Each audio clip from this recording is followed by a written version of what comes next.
Hello friends, स्वागत है आपका आपके अपने लीगल चैनल सोच पर प्रहार में। मैं हूं एडवोकेट सनी शर्मा। दोस्तों, इस वीडियो में फिर से मैं आपको 498A के बारे में कुछ जानकारी देने वाला हूं। देखिए दोस्तों, हमारे मन में ना बहुत सारे प्रश्न होते हैं, स्पेशली जब हम नए नए इस फील्ड में आते हैं, हमारे ऊपर एक केसेज होते हैं, तो हमारे मन में बहुत प्रश्न होते हैं कि सर हमारे पास ये चीज़ है कि हमें इस चीज़ का फायदा नहीं मिलेगा। इस तरह के लोगों के क्वेश्चन होते हैं। देखिए, आपको उन चीज़ों का फायदा मिल भी सकता है, नहीं भी मिल सकता। अब उसके लिए हमें कोर्ट का नज़रिया समझना बहुत ज़रूरी होता है कि कोर्ट किस तरह से चीज़ों को लेता है।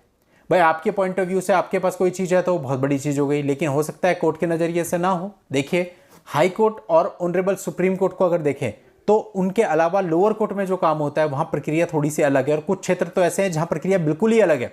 यानी कि लोअर कोर्ट किस प्रकार से काम करता है उसकी आपको जानकारी होनी चाहिए। केवल किताबी ज्ञान के बेस पे आप कभी भी इन चीज़ों को जीत नहीं सकते, इन चीज़ों को लड़ नहीं सकते। बहुत सारे आप यूट्यूब पे या गूगल पे भी आर्टिकल या वीडियो जिस प्रकार के देखेंगे जिनमें राहत तो बताई होती है, लेकिन वो राहत according to law, according to book होती है। और जब आप बुक को पढ़ते हो, देखते हो हाँ भाई जो इसमें वीडियो में बताया गया ये चीज़ एक्चुअल में है। लेकिन बहुत सी बार ऐसा भी होता है कि वो जो चीज़ वीडियो में बताई गई है वो बुक में तो होती है पर प्रैक्टिकली एप्लीकेबल नहीं होती है। तो इसलिए जो लॉ है उसकी जानकारी के साथ साथ प्रैक्टिकली कैसे काम होता है उसको भी जानना बहुत ही जरूरी है। अब दोस्तों देखिए, यहाँ पर ये जो मामला आया, इस मामले में क्या था, जो हस्बैंड और वाइफ की शादी थी वो 1978 में हुई थी।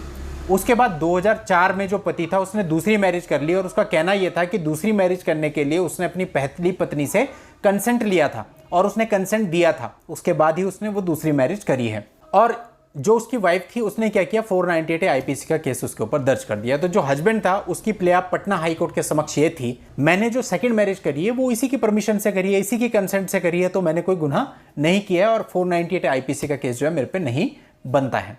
लेकिन जो कोर्ट थी, कोर्ट ने पूरे मामले को ऑब्जर्व करने के बाद ये कहा कि भाई यदि पत्नी ने आपको सेकंड मैरिज करने की कंसेंट दे भी दी है, उसके बावजूद भी वो 498A की कंप्लेंट दर्ज करा सकती है। तो दोस्तों, इस तरह से कोर्ट ने इस मामले को लिया और 498A उसका रद्द नहीं किया। यानी कि ऐसे बहुत सारे फैक्टर्स हो सकते हैं, ये तो जस्ट आप एक एग्जाम्पल की तरह ले सकते हो। ऐसी बहुत सी चीजें होती हैं जो आपको तो लग रहा होता है कोर्ट में चलेंगी, लेकिन एक्चुअल में कोर्ट में नहीं चलती।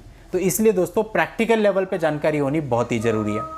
आप एक डीएसपी साहब को कंप्लेंट कर दो, आप एक एसएसपी साहब को कंप्लेंट कर दो, आप अला कर दो, आप अपनी मम्मी से अपने ऊपर मेंटेनेंस का केस डलवा दो, आप खुद को डिसोन करा लो, आपको फायदा मिल जाएगा? नहीं मिलेगा, क्योंकि प्रैक्टिकली ये सारी चीजें कहीं नहीं देखी जाती। मेंटेनेंस केस में कई लोग कहते हैं मैंने सेक्शन 9 डाल रखा है तो मेरे पे मेंटेनेंस क्यों लगेगा, मैं मेंटेनेंस क्यों दूंगा? ये नहीं होता है। आप सेक्शन 9 डालते भी, उसके बावजूद भी आप पे मेंटेनेंस लगता है। आप में से लाखों लोग इस चीज के गवाह होंगे जिन्होंने सेक्शन 9 डाले होंगे, उसके बाद भी मेंटेनेंस लगा होगा। तो सेक्शन 9 का क्या बेनिफिट आपको हुआ? केवल एक अनावश्यक प्रक्रिया ही आपने चलाई, इसके अलावा कुछ नहीं।